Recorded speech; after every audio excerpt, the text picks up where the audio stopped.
Today I got a Remington Nylon 66. I just worked on this gun for a gentleman. This one's from 1970, I believe.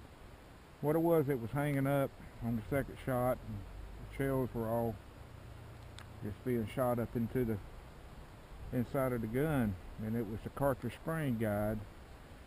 And the nylons are mighty tricky if you ever take them apart. But the guide spring is located underneath this shield and it's pinned, just like the rear side is on top. It's pinned on the bottom facing down.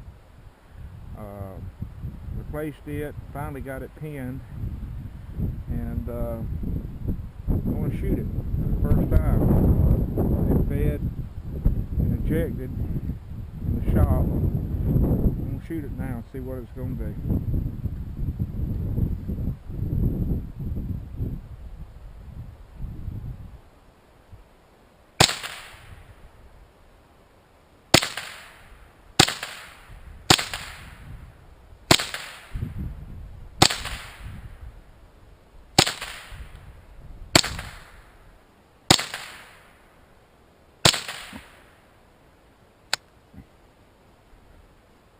Seems to be working good now.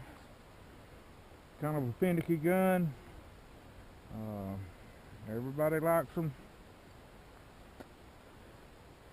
Good shooter. Nylon 66.